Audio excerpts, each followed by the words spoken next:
بسم اللہ الرحمن الرحیم۔ شروع اللہ تبارک و تعالیٰ کے نام سے جو بڑا مہربان اور نہایت رحم فرمانے والا ہے۔ پیارے اسلامی بھائیو، دنیا کی تاریخ میں ایسے بہت سے بادشاہ فرعون گزرے ہیں جن کو دولت اور اپنے مال پر فخر تھا، جس کی وجہ سے وہ مغرور ہو گئے اور وہ تکبر میں آ کر خدائی کا دعویٰ کرتے رہے۔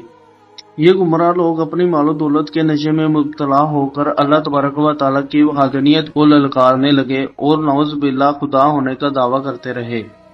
اس کے باوجود بھی اللہ تبارک و تعالیٰ نے ان کی طرف بے شمار انبیاء کرام کو بھیجا ہدایت کے لیے، لیکن یہ بدبخت لوگ اپنے مال و دولت پر تکبر کرتے رہے اور اپنی جھوٹی انا پر گمراہ رہے، اللہ تعالیٰ کی وحدانیت کو انکار کرتے رہے۔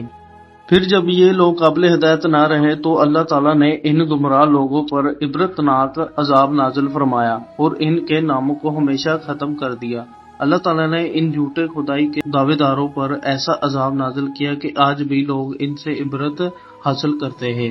پیارے دوستو، خدائی کا دعویٰ کرنے والوں میں سے ایک بدبخت انسان شداد بھی تھا، جس نے اللہ تعالیٰ کی وحدانیت کو للکارا اور سرکش نافرمان ہو گیا۔ پیارے دوستو، شداد کون تھا اور اس نے اپنی جنت کیوں بنائی اور کتنے سالوں میں تیار ہوئی، اور پھر کس طرح سے ملک الموت نے اس کی روح کو قبض کیا اور دردناک موت اس کو نازل ہوئی۔ چلیے دوستو، ہم اپنی ویڈیو کو سٹارٹ کرتے ہیں۔ آپ سے گزارش ہے ہماری ویڈیو کو لاسٹ تک دیکھیں۔ پیارے اسلامی بھائی، شداد اس قوم کی نسل میں تھا جو دنیا کی سب سے طاقتور قوم تھی، جس کو قوم عاد کہا جاتا ہے۔ اس قوم کے بارے میں اللہ تبارک و تعالیٰ قرآن مجید میں فرماتا ہے کہ ان جیسی قوم نہ اللہ نے ان سے پہلے پیدا کی اور نہ ان کے بعد پیدا کی۔ قوم عاد احقاف کے اندر آباد تھی۔ احقاف ایسی جگہ تھی جہاں ریت کے بڑے بڑے پہاڑ تھے، اور احقاف کا یہ علاقہ یمن اور عمان کے درمیان آباد تھا۔ اس علاقے میں قوم عاد 8,500 سال پہلے آباد تھی۔ اس قوم پر اللہ تبارک و تعالیٰ کی خاص نعمت تھی۔ اللہ تعالیٰ نے اس قوم کو دنیا کی سب سے طاقتور قوم بنایا تھا۔ اس کے ساتھ ساتھ اس قوم کو سبز و شاداب اور میٹھا پانی اور بہت زیادہ کھیت بھی عطا کیے تھے، اور بے شمار جانور بھی تھے۔ اس کے علاوہ بھی اس قوم پر اللہ تعالیٰ کی بہت سی نعمت عطا کی تھی، چنانچہ اس قدر مال و دولت اور نعمت کی وجہ سے یہ قوم گمراہ ہو گئی اور اللہ تعالیٰ سے شرک کرنے لگی۔ ان کی ہدایت کے لیے اللہ تبارک و تعالیٰ نے حضرت ہود علیہ السلام کو ان کی طرف بھیجا۔ حضرت ہود علیہ السلام ان لوگوں کو اللہ تعالیٰ کی تبلیغ کرنے لگے اور اللہ تبارک و تعالیٰ کی وحدانیت کی طرف بلانے لگے، لیکن یہ قوم اپنے کفر شرک سے باز نہ آئی اور حضرت ہود علیہ السلام کا مذاق اڑانے لگے۔ شداد جو کہ اسی نسل میں سے تھا، وہ اس قوم کا بادشاہ تھا، اور یہ دو بھائی تھے، ایک کا نام شداد اور ایک کا نام شدید تھا۔ شدید پہلے بادشاہ بنا اور وہ مر گیا۔ اس کے بعد شداد نے حکومت سنبھالی اور اس طرح سے دنیا کی سب سے طاقتور قوم کا بادشاہ بن گیا، یعنی قوم عاد کا بادشاہ بن گیا۔ شداد کی بادشاہت یمن سے لے کر عراق تک اور بعض روایت کے مطابق ایران تک پھیلی ہوئی تھی۔ شداد نے اپنی طاقت کے زور پر بڑے بڑے بادشاہوں کو اپنے زیر کر لیا تھا، چنانچہ اس بدبخت کو حضرت ہود علیہ السلام نے سمجھانے کی بہت کوشش کی، لیکن اس کا دل گمراہ ہو چکا تھا۔ جب حضرت ہود علیہ السلام نے شداد کو اللہ تبارک و تعالیٰ کی وحدانیت کی طرف بلایا اور ایک خدا کی عبادت کرنے کا حکم دیا، تو اس وقت شداد اور حضرت ہود علیہ السلام کے درمیان ایک مقابلہ ہوا۔ شداد نے حضرت ہود علیہ السلام سے پوچھا کہ اگر میں اللہ تبارک و تعالیٰ پر ایمان لے آؤں تو مجھے کیا ملے گا؟ حضرت ہود علیہ السلام نے فرمایا، تم پر جنت حلال ہو جائے گی۔ جنت کا سنتے ہی شداد نے حضرت ہود علیہ السلام سے پوچھا، جنت کیا ہے؟ تو حضرت ہود علیہ السلام نے شداد کو جنت کا نقشہ بتایا اور جنت کی نعمتوں کے بارے میں شداد کو بتایا۔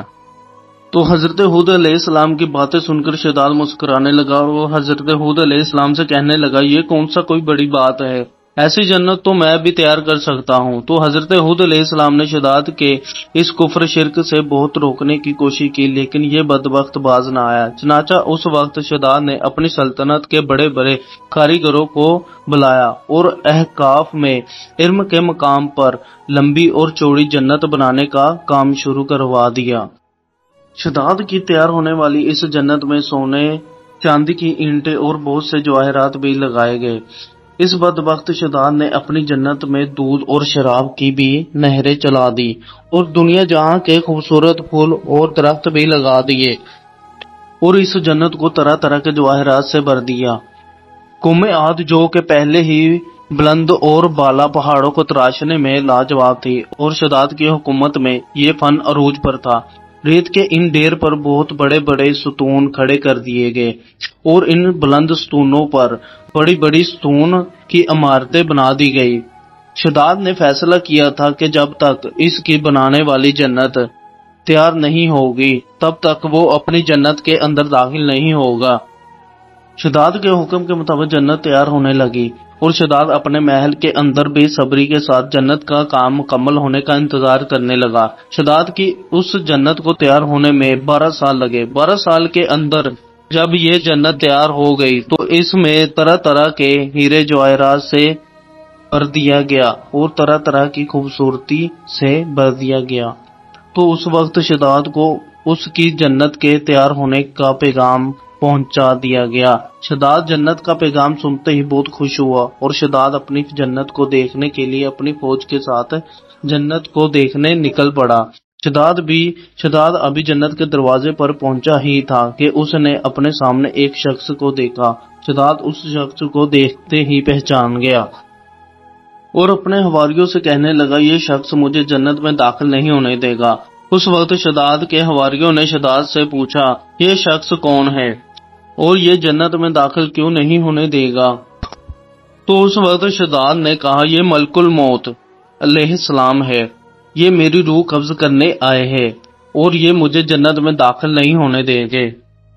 اور اس وقت شداد بدبخت ملک الموت سے کہنے لگا کہ مجھے صرف جنت میں قدم رکھنے کی مہلت دی جائے، لیکن ملک الموت نے جواب دیا کہ مجھے اللہ تبارک و تعالیٰ کی طرف سے حکم آیا ہے کہ تجھے میں تیری جنت کے اندر قدم نہ رکھنے دوں۔ شداد ملک الموت کے سامنے بہت رویا اور گر گرایا، لیکن ملک الموت نے اللہ تبارک و تعالیٰ کے حکم سے شداد کی روح کو قبض کر لیا۔ حضرت جبرائیل کی ایک آواز نے شداد کی بنائی ہوئی ساری جنت کو زمین کے ریت پر گر گئی اور غائب ہو گئی۔ شداد کی اس عبرتناک موت کے بعد حضرت ہود علیہ السلام نے قوم عاد کو بہت سمجھایا، لیکن قوم عاد باز نہ آئی۔ جب یہ قوم قابل ہدایت نہ رہی تب اللہ تبارک و تعالیٰ کی طرف سے قوم عاد پر عذاب نازل ہوا۔ قوم عاد پر تیز آندھی اور طوفان مسلط ہو گیا جو 7 دن اور 8 راتیں مسلسل ان پر نازل ہوتا رہا اور یہ قوم ریت میں دھنس گئی۔ آخر میں دوستو ہماری دعا ہے اللہ تبارک و تعالیٰ کے ہمیں عاجزی اختیار کرنے کی توفیق عطا فرمائے اور محمد مصطفیٰ صلی اللہ علیہ وآلہ وسلم کی سیرت پر چلنے کی توفیق عطا فرمائے۔ دوستو اگر آپ کو ہماری ویڈیو اچھی لگی ہو تو ہمارے چینل کو سبسکرائب کرنا نہ بھولیں۔ شکریہ، اللہ حافظ، اپنا خیال رکھنا۔